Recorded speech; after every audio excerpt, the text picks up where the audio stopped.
Hi friends, നമുക്കിന്ന് ഒരു നല്ല ചെമ്മീനും ഏത്തവാഴയ്ക്കയും പച്ചമാങ്ങയും പച്ചമുളക്, ഇഞ്ചി, വെളുത്തുള്ളി, കറിവേപ്പില എല്ലാം കൂടെ ഉപ്പ്, മഞ്ഞൾപ്പൊടി, മുളക് പൊടി, 1 ടീസ്പൂൺ മല്ലിപ്പൊടി ചേർത്ത് അല്പം എണ്ണയും ഒഴിച്ച് അല്പം വെള്ളവും ഒഴിച്ച് അടുപ്പിൽ വെച്ച് വേവിച്ചതിന് ശേഷം തേങ്ങ നല്ലവണ്ണം അരച്ച് ഇത് വെന്ത് വരുമ്പോൾ ഇത് അരപ്പ് ചേർത്ത് തിളയ്ക്കുന്ന പാകമാകുമ്പോൾ ഇറക്കണം. ശേഷം നമ്മൾ ഒരു കടുക് പൊട്ടിക്കേണ്ട വിധം കൂടെ പറഞ്ഞേക്കാം.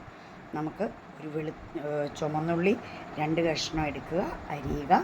നമുക്ക് 2 വറ്റൽമുളക്, കറിവേപ്പില നല്ല വെളിച്ചെണ്ണയ്ക്കകത്ത് കടുകിട്ട് പൊട്ടിക്കഴിയുമ്പോൾ ഇത് കടുക് പൊട്ടിച്ചതിനഴിച്ച് നമ്മൾ വെച്ചാൽ അടിപൊളി ടേസ്റ്റാട്ടോ. എല്ലാവരും എല്ലാ ഫ്രണ്ട്സും ഇതൊന്ന് ചെയ്ത് നോക്കണം കേട്ടോ.